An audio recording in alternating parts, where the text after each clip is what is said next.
सांसों के झूले में झूलने की विद्या, इसको सीखने में समय बिताओ। ये विद्या ब्रह्मास्त्र है, हमारी समस्त इच्छा पूर्ति का मुख्य स्रोत है। यहाँ आने और यहाँ से जाने का इकलौता रास्ता है ये। ढूंढो ढूंढो इस रास्ते को, ताकि घर लौट सको पथिक, तुम घर लौट सको। ये कुंडली बॉलीवुड की एक एक्ट्रेस थी, लारा दत्ता। ये मिस यूनिवर्स या मिस वर्ल्ड भी रह चुकी ये है तो भी नहीं। हाँ अभी है, लेकिन ये कुंडली हमने इस वजह से निकाली कि इनका बॉलीवुड का करियर नहीं चला। हाँ, तो इन्होंने महेश भूपति से, वो जो टेनिस प्लेयर उनसे शादी कर ली थी अपना, लेकिन इनका करियर नहीं चला। तो ये चीज जरा देखिए कि मतलब जो है इनका करियर वगैरह क्यों नहीं चला। तो लारा दत्ता है बॉलीवुड एक्ट्रेस। तो लारा दत्ता की जन्म कुंडली तुला लग्न है और मीन राशि है। सबसे पहले आयु की गणना करते हैं। तो लग्नेश शुक्र है चर राशि में, अष्टमेश का शुक्र चर में है, दीर्घायु हो गई। लग्न चर में है, चंद्रमा द्विस्वभाव में है, अल्पायु हो गई। शनि स्थिर में है और चंद्रमा द्विस्वभाव में, दीर्घायु हो गई, है ना। तो दो तरह से दीर्घायु है। लग्नेश अष्टमेश चर में है, ये हो गई दीर्घायु। और शनि स्थिर में है और चंद्रमा द्विस्वभाव में, दीर्घायु। दो तरह से दीर्घायु। तो लारा दत्ता की जन्म कुंडली दीर्घायु के कालखंड में है। अब इसमें धन भाव देखो, धन भाव का हमारा राजयोग देख लीजिए। हाँ, राजयोग देखो। तो लग्नेश शुक्र 7वें बैठा है मेष राशि में, है ना। अब ये शुक्र यहाँ पर अपनी मीन राशि उच्च राशि से एक राशि आगे है, लेकिन है नीचा राशि, कन्या इसकी नीच राशि है। और ये 5 राशि पीछे मेष में बैठा है। लग्न को देख रहा पूरी 7वें दृष्टि से, इसलिए लग्न को ये बलवान करेगा, मगर कोई राजयोग नहीं बनाएगा। पंचमेश का शनि इनका अपने से 7वें बैठा है सिंह राशि में, और शनि यहाँ पर उच्चाभिलाषी है। तुला इसकी उच्च राशि, 2 राशि पीछे सिंह राशि में बैठा, और ये पंचम घर को देख रहा है, इसलिए पंचम घर को मजबूत करेगा, मगर ये कोई राजयोग नहीं देगा। नवमेश का बुध इनका आ गया 7वें घर में। अब बुध यहाँ पर नीचाभिलाषी, मीन इसकी नीच राशि है और उससे एक राशि पीछे।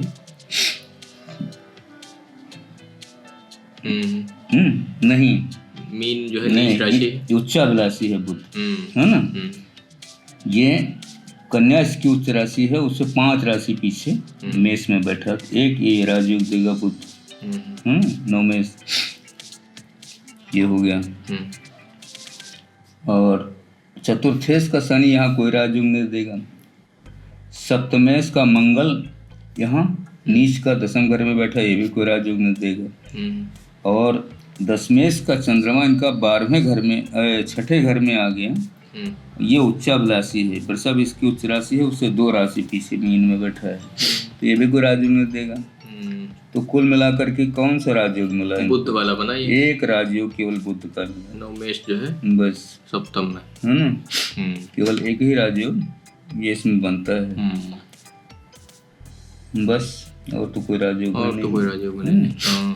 और ये चूंकि भाग्य से बुध 7वें घर में बैठा है, इसी कारण से इनको थोड़ी बहुत फिल्मों का काम मिला। अच्छा, और वो जो मॉडलिंग का वो सब करते थे। हाँ, बाकी करियर नहीं चला इनका। ये स्थिति है। 10वें घर में मंगल नीच का पड़ा हुआ है ना। अब मंगल यहाँ अगर 10वें घर में नीच का है और 10वें चंद्रमा यहाँ 6ठे घर में है तो उच्चाभिलाषी, लेकिन 6ठे घर में है रोग ऋण शत्रु वाली, यहाँ राहु से दृष्ट भी है चंद्रमा, है ना।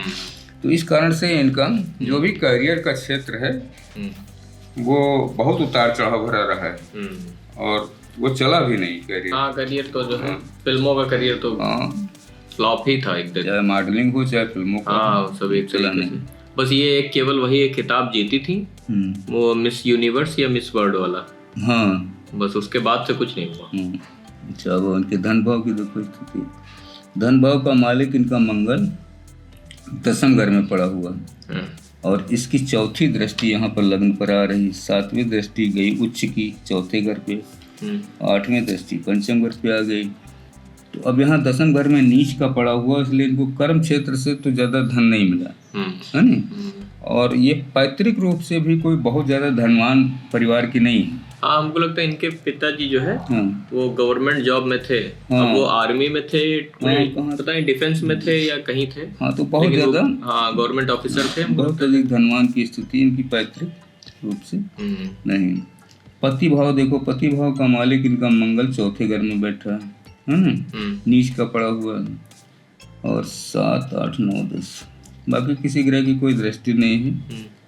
1, 2, 3, 4, 5 केतु की एक दृष्टि है, तो नीच का पड़ा हुआ तो विवाह में थोड़ी देरी का स्वभाव बताता है ना, विवाह देरी से होने का।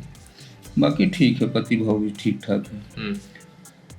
और पंचम भाव इनका बढ़िया है, पंचमें अपने से 7 में बैठा है लाभ भाव में, और 5वें घर को देख रहा है, इसलिए इनका संतान पक्ष तो बलवान है, यहाँ पे कोई दिक्कत नहीं। राहु की चौथे घर पे 5वीं दृष्टि आ रही है, 1, 2, 3, 4, 5। और राहु की 7वीं दृष्टि जा रही है छठे घर पे, 9वीं दृष्टि आई है 8वें घर पे। यहाँ पे मंगल की उच्च दृष्टि, राहु मंगल की ये 2 दृष्टियां जो चौथे घर पे आ रही हैं, है ना, ये स्थिति इनकी क्या करेंगी, कहाँ से गड़बड़ी होगी। ध्यान से देखो तो सूर्य यहाँ छठे घर में पड़ा हुआ, और सूर्य है हृदय का कारक, सूर्य के घर में शनि बैठा है ना। सूर्य के घर में शनि बैठा, और सूर्य शरीर के अंदर हृदय का कारक, हड्डियों का कारक होता है। चौथा घर राहु मंगल से पीड़ित है, यानी इनको हृदय से संबंधित रोग होने की स्थिति बताता है। चाहे इनको पहले हुआ हो कभी हृदय से संबंधित रोग, और नहीं हुआ है तो भविष्य में हृदय रोग होने की स्थिति बताता है, जिसमें ब्लड प्रेशर की शिकायत है ना, और वो जो क्या कहते हैं उसको, जो नलियां जाम हो जाती हैं, अच्छा क्या कहते हैं, आर्थीरोस्क्लेरोसिस कहते हैं। अरे हाँ, एंजियोग्राफी जो होती है, हाँ एंजियोग्राफी होती है। हाँ। उसका मेन जो बायोलॉजिकल या मेडिकल जो वर्ड है, उसकी संभावना बनती है इसमें, है ना। हाँ। ये स्थिति बनती है। बाकी करियर इनका चंद्रमा छठे घर में है, और यहाँ मंगल नीच का पड़ा, इसलिए करियर तो इनका कुछ रहा नहीं है ढंग का, नहीं, करियर कोई बहुत अच्छा नहीं रहा। हाँ, उस समय तो करियर में तो पूरा फुल तनाव ही चलता था इनका। हाँ, तो करियर इनका बहुत अच्छा नहीं, बाकी हमारे हिसाब से ठीक ठाक है। करियर में तो फुल तनाव, एक तरह से नॉर्मल कुंडली है, क्योंकि एक ही राजयोग, एक राजयोग है वो, तो मिडिल क्लास से निकल आई ऊपर। हाँ, है ना, बस।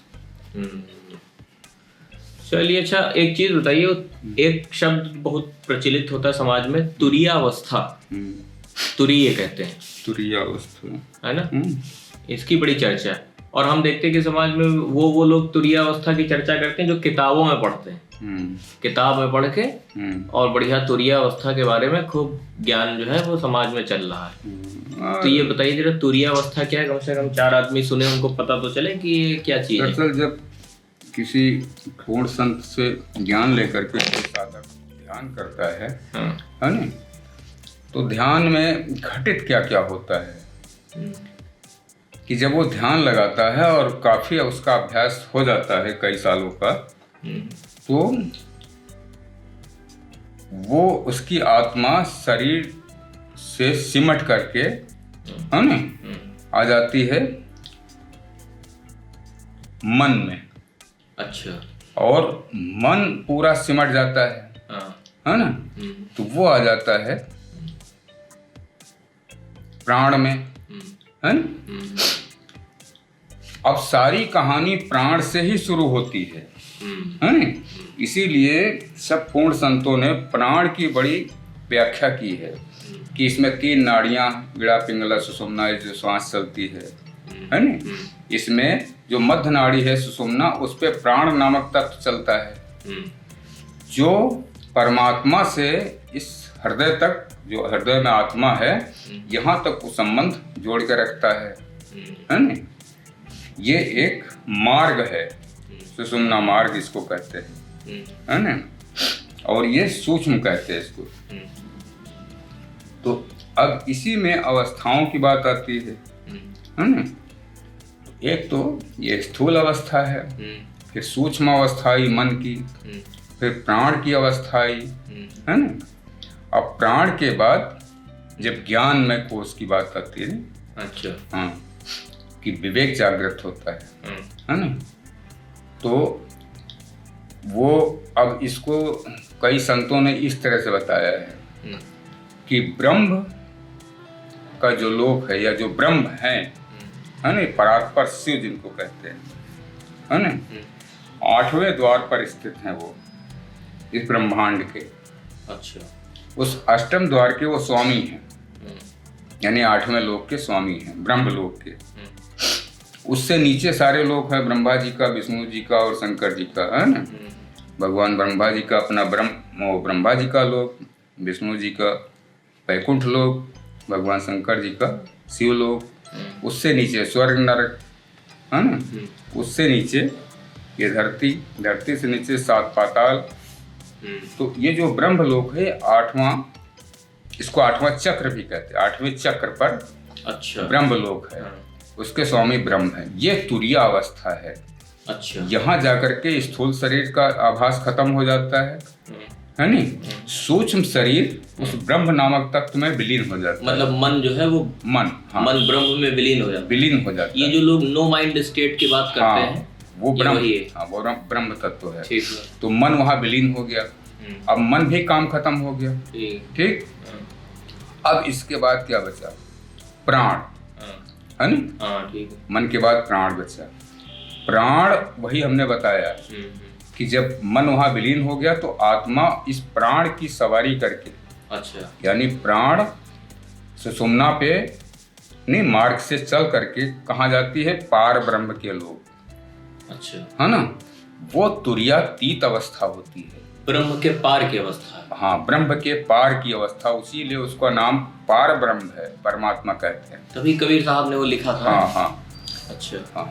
तो वो पार ब्रह्म का जो लोक है, वो पार ब्रह्म जो स्वयं है, वो तुरीयातीत है। अच्छा, यानी तुरीय अवस्था से परे है, परे, ऊपर है। अच्छा, अब कबीरदास जी ने लिखा कि तुरीयातीत ताहि के पारा, है, और धर्मदास है देश हमारा। तुरीयातीत ताहि के पारा, उन्होंने तुरीय की बात ही नहीं की, तुरीयातीत ताहि के पारा, है नी। यानी पार ब्रह्म के पार जो लोक है, सत्यलोक, सत्यलोक, वो मेरा धाम है। अच्छा, मैं वहां से आया हूं। अब देखो, तो तुरीयातीत, तुरीया हो गई ब्रह्म अवस्था, ब्रह्म का, है ना, ज्ञान, और पार ब्रह्म का ज्ञान हो गया तुरीयातीत अवस्था, है ना। अच्छा, वहां जाकर के प्राण नामक तत्व भी हट जाता है, खत्म हो जाता है। इंसान को पहली बार पता चलता है कि हम सांस नहीं ले रहे हैं, हम सांस नहीं ले रहे हैं, हम आत्मा है। ठीक ठीक। अच्छा, अब वो आत्मा हो गई। काफी हद तक पार ब्रह्म के लोक में तुरीयातीत अवस्था में उसकी सफाई हो जाती है, आत्मा का शुद्धिकरण हो जाता है। जो छोटे बहुत कर्म रह जाते हैं शेष, वो सब वहां समाप्त हो जाते हैं। अच्छा, क्योंकि जब तक इसके आत्मा पर कोई भी कर्म बंधन रहेगा, सत्यलोक का द्वार नहीं खुल सकता। अच्छा, हाँ, तुरीयातीत के पार का द्वार नहीं खुल सकता, है ना। वही सबसे महत्वपूर्ण है। अच्छा, इसीलिए उसको 10वां द्वार भी कहते हैं, है ना, 10वां द्वार। तो वहां पे पार ब्रह्म के लोक में या तुरीयातीत अवस्था में आत्मा का सब शुद्ध हो जाता है, तब वो 10वां द्वार खुलता है ना। 10वें द्वार में वो जब प्रवेश करता है, तब आत्मा सत्यलोक में प्रवेश करती है। अच्छा, वहां भी बहुत लंबी प्रक्रियाएं हैं सत्यलोक में। सत्यलोक में जाने के बाद भी जो थोड़ी बहुत मैल आत्मा पे रह जाता है, उसको अमृत के सरोवर में स्नान कराया जाता है। अच्छा, और अमृत के सरोवर में स्नान करके जब वो आत्मा बाहर आता है, तभी उसको जो उनका सत्य पुरुष परमात्मा जी का दरबार है, वहां प्रवेश मिलता है, उससे पहले नहीं मिल सकता। ये जो इन सब की संज्ञाएं दी गई हैं, हाँ, हंस, हाँ हाँ हाँ, ये सब, हाँ, ये वही के हंस, परम हंस, हाँ, है नहीं। हाँ, हाँ। तो हंस ब्रह्म से ही शुरू होता है। अच्छा। है नी, हंस है नी, परम हंस, पार ब्रह्म यानी तुर्यातीत, और परम हंस से भी संपूर्ण जो होता है नी, वो हंस नहीं होता, सत्य पुरुष वो स्वयं परमात्मा है नी। तो वो हंस ब्रह्म लोक में है नी, और परम हंस पार ब्रह्म लोक में है नी। इसीलिए पूर्ण जो संत होते हैं उनके आगे भी लिखा जाता है नी, परम हंस। हाँ, इस तरीके से है नी, हाँ। परमहंस सदगुरु श्री, है नी, ऐसा करके लिखते हैं, रामकृष्ण परमहंस। हाँ, रामकृष्ण परमहंस, है नी। तो ये तो इस तरह से स्थिति होती है। तो ये तो हमको ऐसा लगता है कि इस समय जैसे समाज के अंदर जितने भी लोग जो अपने को बताते हैं हाँ। कि हम सदगुरु हैं, ये तो ये तो कहीं दिखते ही नहीं है। अब बुद्ध की बात कंडीशन है नी, बुद्ध ने कहा कि केवल शांति है। हाँ, उन्होंने कहा आत्मा जैसे शून्य है। हाँ, शून्य की बात करी, शांति। ब्रह्मलोक ही शून्य है, ब्रह्मलोक शून्य है, शून्य है। हाँ। यानी कि वहां मन विलीन हो गया ब्रह्म में। अब जब मन विलीन हो गया तो विचार खत्म, शांति। अब विचार खत्म तो सब शांत, है नी। तो इसका मतलब बुद्ध ने वहां किसके बाद साधना बंद कर दी होगी, अब जो भी रहा हो कारण, जो भी रहा, फिर ने अगर साधना कंटिन्यू होती, क्योंकि तभी भगवान बुद्ध ने कहा कि परमात्मा या आत्मा जैसी कोई चीज नहीं, केवल शांति, ठीक बात है नी। तो वो इसी प्राण तत्व की साधना करके विपश्यना जिसको कहते हैं, वो प्राण तत्व का ही एक भाग है ना, करके वो ब्रह्मलोक तक पहुंच गए तुरीय अवस्था में, तुरीय अवस्था में। ठीक है, शांत हो गए। ठीक है, उन्होंने कहा यही सब कुछ है ना, यही मैं हूँ, यही सब है, इसके अतिरिक्त कुछ नहीं। यानी कि अगर वो आगे चलते यात्रा में, तो वो सतलोक तो पहुंचते, वो पहुंचते। तो अभी ये एक चीज तो बड़ी अजीब है कि अगर कोई इंसान कभी भी शांति को प्राप्त ना हुआ हो जीवन में, हमेशा अशांत रहा हो मन की वजह से, और अचानक से उसका मन गायब हो जाए, वो शांत हो जाए, तो उसको तो यही लगेगा कि यही अंतिम पड़ाव, परमात्मा है। उसको यही लगेगा कि यही अंतिम पड़ाव, यही अंतिम पड़ाव। किताबें और शास्त्र इसी पे धोखा देते हैं, पूरा इसी पे धोखा देते हैं, इसी पे लोग धोखा खाते हैं, इसी पे आदमी धोखा खाता है, तो वो यात्रा वहीं बंद कर देता। बहुत सारे लोग जैसे स्वर्ग लोग पहुंच गए, ठीक है, अपने पुण्य कर्मों के कारण या सदगुरु के ज्ञान के द्वारा साधना करके, है ना। तो जब स्वर्ग पहुंच गए, स्वर्ग में ही इतना सुख है ना, स्वर्ग में इतना अधिक सुख है कि आत्मा समझती है कि यही पूर्ण है ना। अब स्वर्ग से कोई आगे बढ़ा, ब्रह्मा जी के लोग पहुंच गया, है ना, वहां भी सब आनंद है, आनंद है। तो वो आत्मा कहती नहीं, ये आखिरी पड़ाव। कोई भगवान विष्णु जी के लोग बैकुंठ में पहुंच गया, है ना। अब बैकुंठ की तो हालत और निराली है, वहां तो कहते नहीं कि हर समय वृंदावन है, तो वहां का आनंद और भी अलग है। फिर कोई शिवलोक जिसे पहुंच गया, अब शिवलोक में शांति ही शांति है ना, किसी तरह की कोई आवाज नहीं, परम शांति, बढ़िया आनंद में मगन। तो उसको लगता है कि यही सब कुछ है। अब इससे ऊपर जब कोई ब्रह्मलोक पहुंचा, है ना, वो कहता नहीं यही सब कुछ है। फिर कोई पार ब्रह्म तक पहुंचा, वो कहता ये सब कुछ है। जो जहां तक पहुंचा, जो जहां तक पहुंचता, उसने उसी हिसाब से बातचीत की, वही लिखा। ये तो मतलब बहुत ही अजीब है। इसका मतलब यह है कि अगर इंसान को सही गुरु न मिले, तो वो वहीं तक पहुंचेगा जहां तक गुरु पहुंचा है। बस है ना, जहां तक गुरु खुद पहुंचे होंगे, वहीं तक वो आत्मा पहुंच जाएगा। बस इसका मतलब इसमें कुछ जो यात्रा है वो इंसान के अपने ऊपर भी है। बिल्कुल है ना, कि जैसे गुरु ने जहां तक पहुंचाया, अगर अब इंसान का विवेक ये कह रहा है कि आगे भी है, आगे भी, और उसने यात्रा बंद नहीं की, तो वो गुरु ढूंढेगा, और ढूंढेगा। जैसे कबीरदास जी ने कहा कि गुरु चाहे तुम्हें 100 ढूंढने पड़े, इसकी चिंता मत करना, है नहीं। जितने गुरु धारण करते जाओ, उनका ज्ञान प्रैक्टिकल करके देखते जाओ, जहां तक तुम पहुंच जाओगे, है ना। लेकिन तुम्हारा काम बनेगा पूर्ण गुरु से, पूर्ण संत से, ठीक है ना। वो तुम्हें ईश्वर की कृपा से मिल ही जाएगा। कारण ये है कि जब तुम किसी मार्ग का चयन करोगे अपनी मुक्ति के, है ना, या सत्यलोक जाने के, तो पूर्ण संत परमात्मा अपनी कृपा करके तुम्हारे सामने ला देंगे, है ना। ये कबीरदास, ये जो कबीरदास जी के एक शिष्य थे, धर्मदास नाम था। धर्मदास नाम। तो धर्मदास ने सवाल पूछा था कबीरदास से हाँ कि आप किस स्टेज पर हैं हाँ एनलाइटनमेंट की। तब उन्होंने ये कहा था हाँ, कि तब- तुरिया हाँ। तुरियातीत ताही देश हमारा, हाँ तुरियातीत ताहि के पारा ताही के पारा और धर्मदास है देश हमारा। धर्मदास से देश। तब धर्मदास मोटिवेट होके और हाँ। वो क्रिया और बढ़ाए हाँ कि हम और ज्यादा करें हाँ ताकि जो है हम भी तुरियातीत के पार निकल सकें। ये होता है इस तरह से। तो इसका मतलब इसमें भी हमको लगता है कुछ ना कुछ तो भाग्य का भी चक्कर होगा। हाँ अब पिछले जन्मों के अपने कर्म तो है ना? होता ही है भाई। पिछले जन्मों की जिसने साधना की है तो जितनी उन्नति साधना की वो कर चुका है ना, उसकी मेमोरी रहती है सूक्ष्म शरीर में, उसी से आगे वो बढ़ेगा। ये तो सही चीज। ठीक है फिर।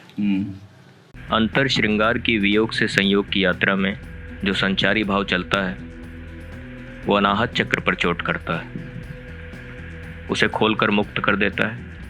स्नायु तंत्र सजीव होकर ब्रह्मांड यानी पंचम तत्व में विलीन होने के लिए तत्पर हो जाता है। जिस शरीर में यह प्रक्रिया घटित होती है वो तत्काल अशरीरी हो जाता है। जो शरीर इस शरीर को देखता है वो शरीर अशरीरी की यात्रा में जाने को उमड़ने लगता है। ब्रह्मांड की आदि शक्ति जो मोह के प्रभाव में रहती है मुक्त हो जाती है और दोनों शरीर अशरीरी में संभोग कर लेते हैं। पर यह नारायण की स्थिति नहीं है। यह घटना मन के नियंत्रण में है। इसे ज्ञानी जान नहीं सकता, क्योंकि ज्ञानी मन के द्वारा छला हुआ एक नर या नारी है जो सुषुप्तावस्था में है। उसके जागने में बहुत समय है अभी। सच्चे गुरु का इंतज़ार और सच्ची मेहनत की कमी। सच्चा गुरु यदि मिल भी चुका हो फिर भी सच्ची मेहनत की कमी। गुरु सिर्फ चाबी देता है, अगर ताला खोलने की यादें अब चेतन में न पड़ी हूं तो चाबी एक खिलौना मात्र है। खेलो और छोड़ दो। भटको इस ब्रह्मांड में, यही तुम्हारी नियति है। भटको